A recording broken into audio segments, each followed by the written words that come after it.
Wood Street Mission was a children's charity, set up in 1869 by a gentleman called Alfred Alsop. In Victorian society in general, there was a thinking about deserving poor and non-deserving poor. And he didn't really go for that. He just thought that if people needed help, they needed help, whatever the circumstances. We have a clothing shop. Whilst it's called a shop, we don't actually sell anything. We give everything away. I think it was well over 10,000 people, both adults and children last year, over all our projects.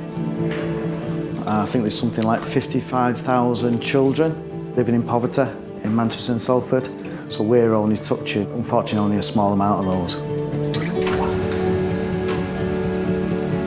I work down in the basement where the clothes come in from our van that goes out collecting.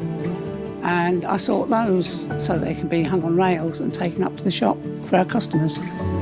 They can get toys, they get toiletries, they've got trousers or shirts, jumpers, blouses, dresses. Some people haven't got them. Some people that come here don't have any income at all, or they might have been sanctioned. Obviously, I wish people weren't sanctioned, especially if they had children as well.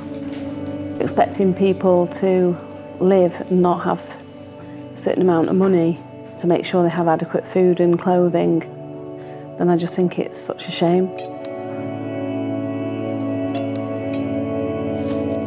If you are a school child and you haven't got the right uniform on, then one, you get picked on, but also you don't feel right in yourself, you haven't got that confidence. So when the teacher asks a question, if you haven't got confidence because you're not dressed right, chances are you're not going to put your hand up. It's much more than just looking right as in a school uniform. It's an indictment of today's society that we have to have places like this that provide clothing and other things to families that they just can't go and buy them. I think everybody struggles when they've got young children. But I don't think things was as bad. Unfortunately, if you walk in a 20-minute direction, any direction outside the city centre, you're in some of the worst poverty-stricken areas in the country.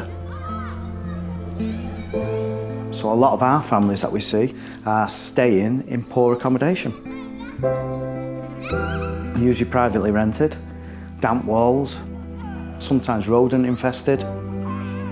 It's 2017 and people are living these conditions. We need to take a serious look at ourselves, really. People are in need. They do need it, and we're like a safety net. You look out next time you're going through a not particularly well-off area, and you'll see any number of kids going to school in the rain, sometimes without a coat, or without a coat that fits them. So by the time they've got to school, they're soaking wet. And it's basics like that that we're dealing with, real basics. Sometimes I wish I did have the bottomless pit, so to speak, of a big storage space where we could just go and get everything that people might need. I'll be honest, I don't think we should still be around, doing very much similar things that they did in Victoria and Manchester. Because while we're quite proud of the numbers we see, we really shouldn't be doing it in this day and age.